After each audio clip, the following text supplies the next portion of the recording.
Friends, we have Professor Ramarao, Ms. Shankar, and Mr. Bandyopadhyay. They can, I think, turn coal into gold.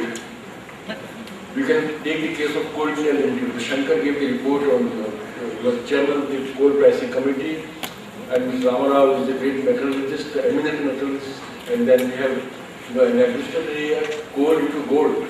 IPO of Coal India was subscribed by 55 times.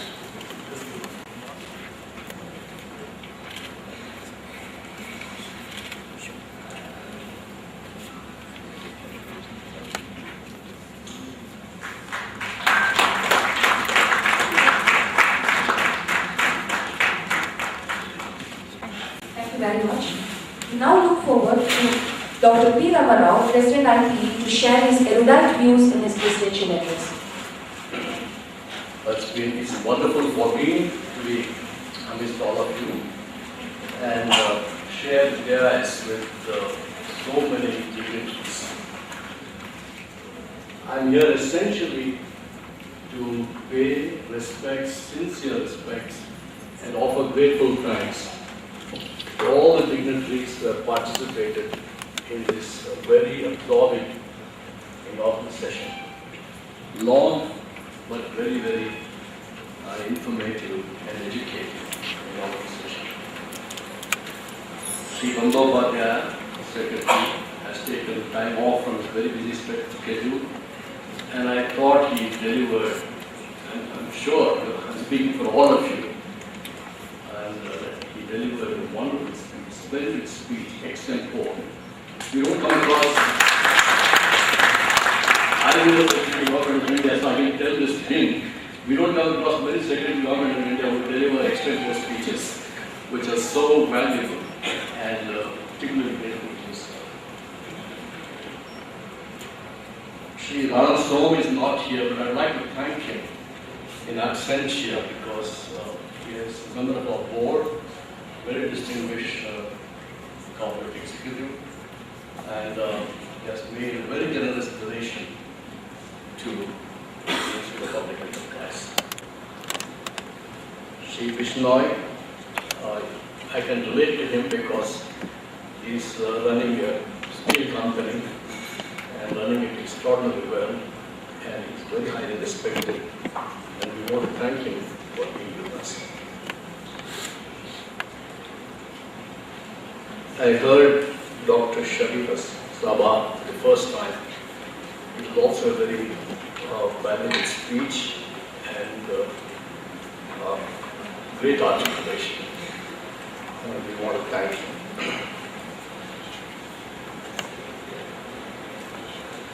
Dr. Tarun Chakravarti represents ONGC. They're also a member of our board, and they made a generous donation to establish this chair in the name of a great executive, great leader. And we are particularly grateful to him for coming here and presenting their check in person.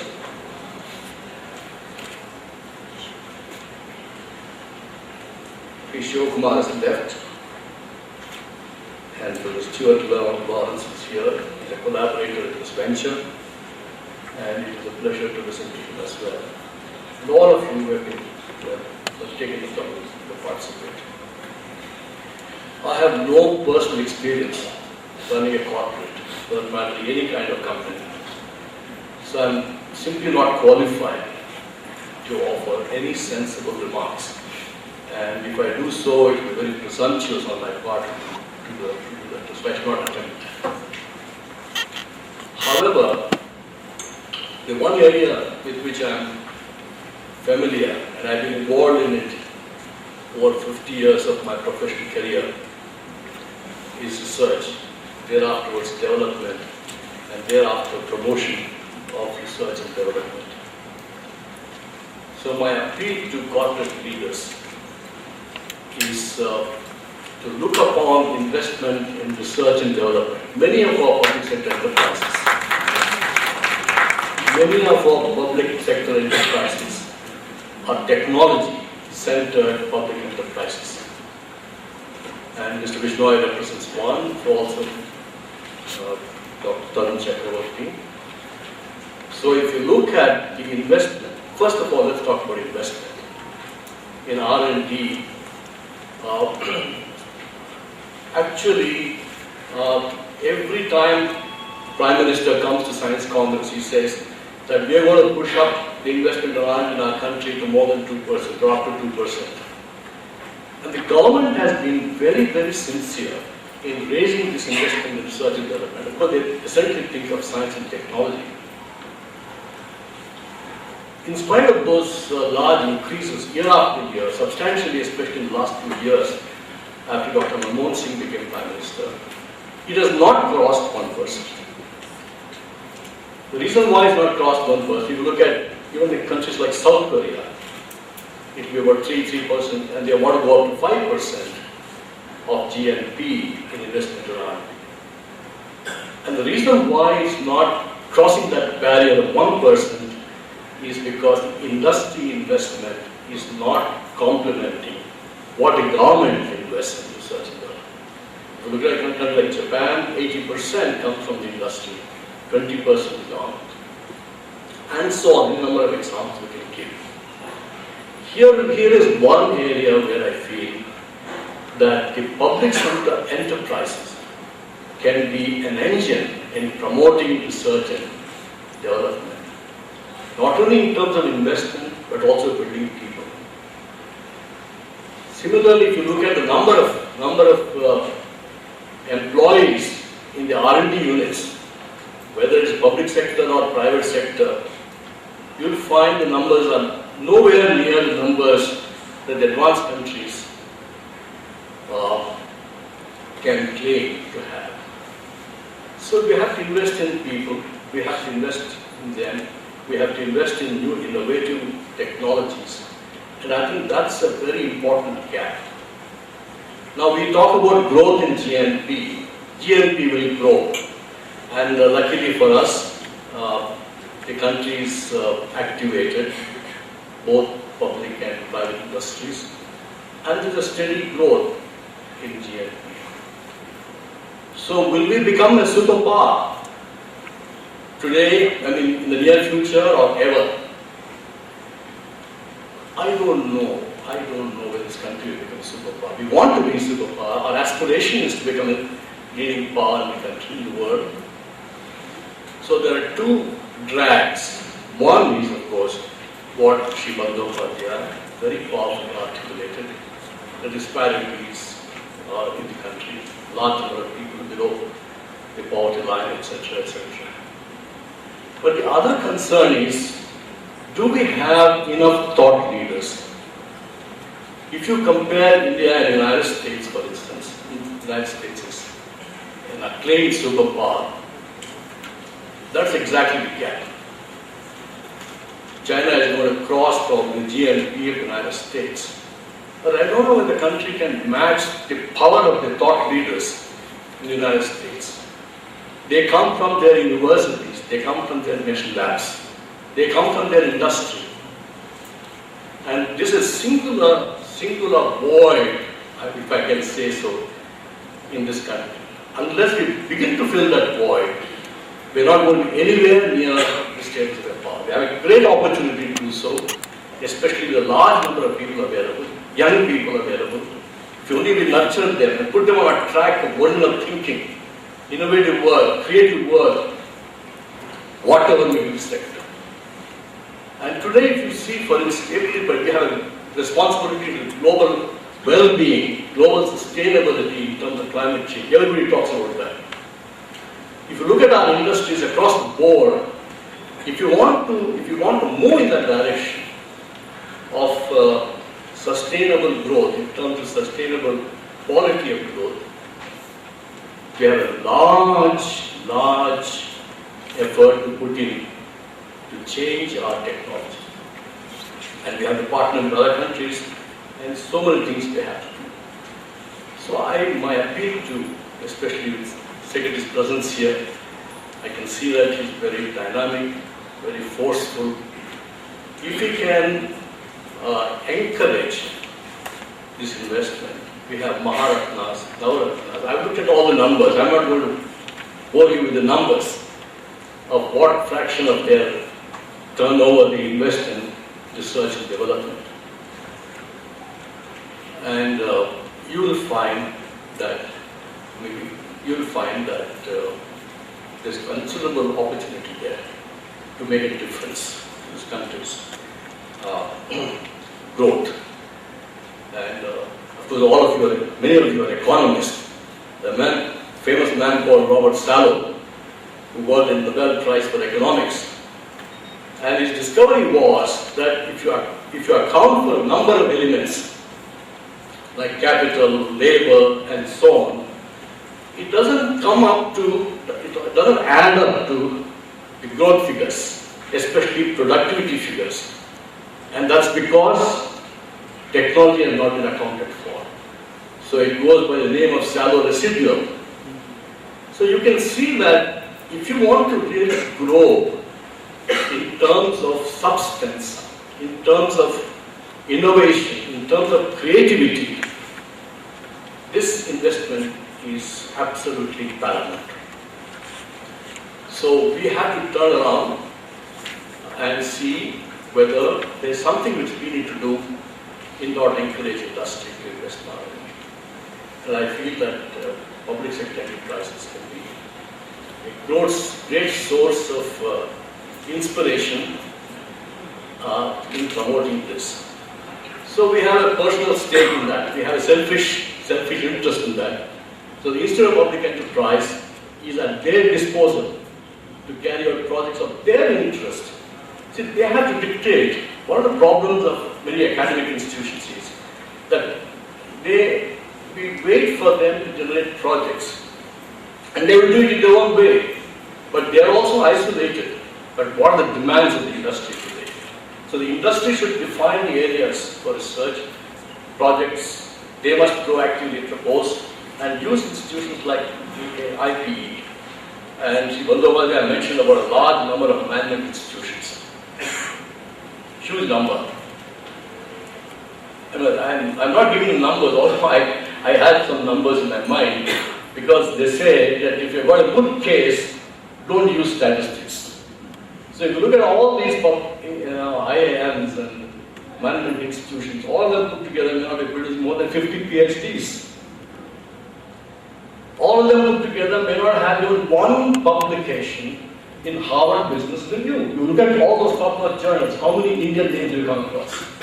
So we have to move in that direction, and IPA has a role to play. IPA also has to get top-notch faculty, top-notch students to be able to accomplish that.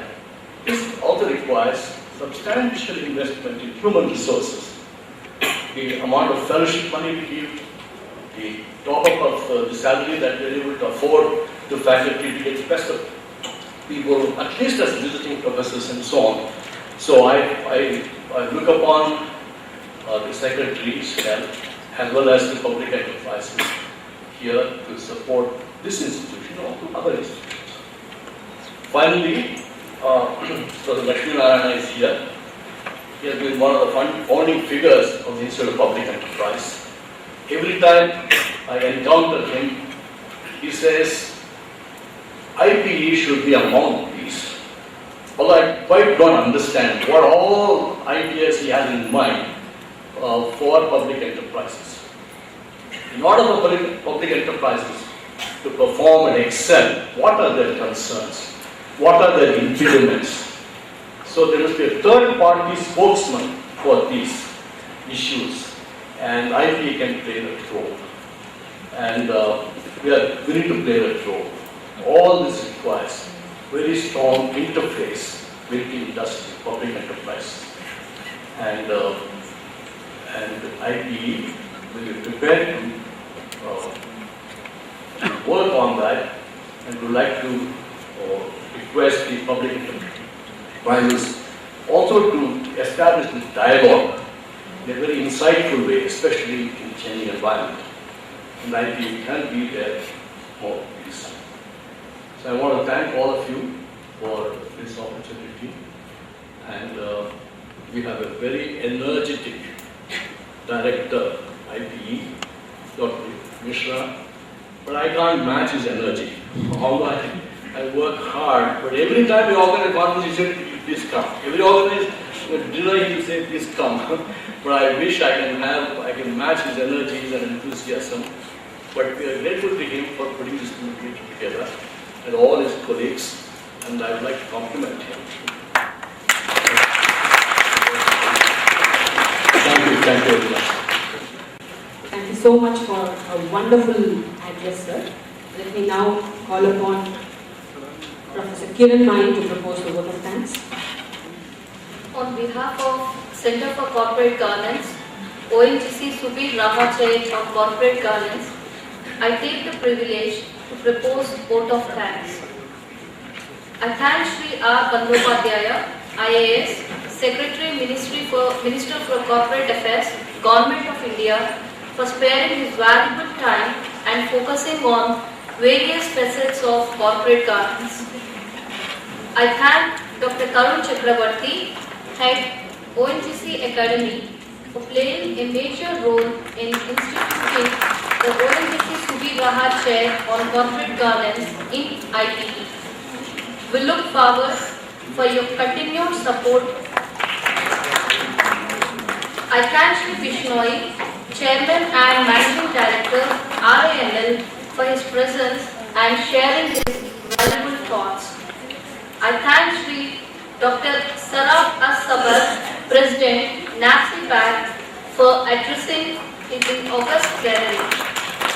I also thank Shri Shiv Kumar, DMD, SBI, for being the guest of honor and gracing this occasion. I also thank our President, Dr. P. Ramarao, and a Director whose continuous support has made this conference possible. I thank Waikato Management School who supported this initiative in jointly organizing this international conference and helping the Institute create a path for future collaboration and conduct future research programs in this area. I thank Professor Lawrence for his presence and valuable thoughts on CG. Gratitudes are due to all delegates, national and international, and the paper presenters for their presence for this inaugural session and technical sessions. I thank media and press for their coverage, and I also thank all the faculty members of the Institute of Public Enterprise and the staff who made this program a grand success. Thank you one and all. Thank you so much, delegates.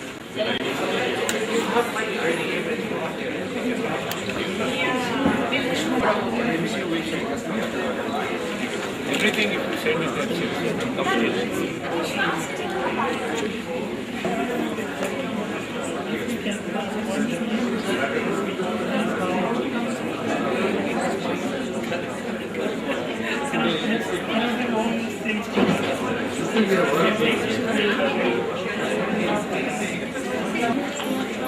we go by the law, whatever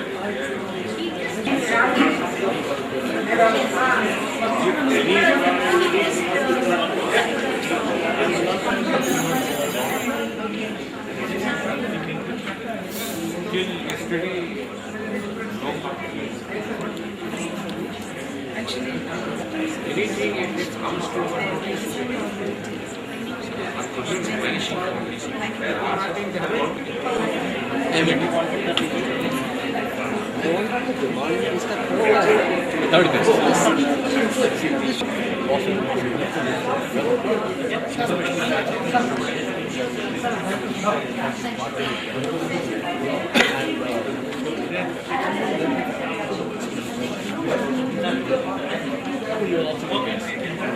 Thank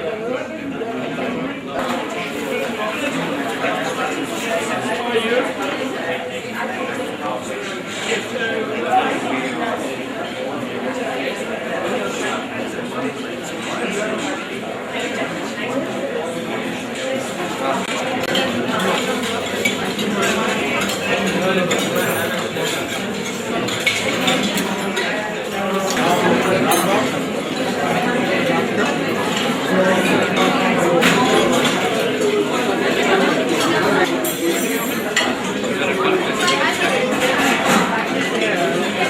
That's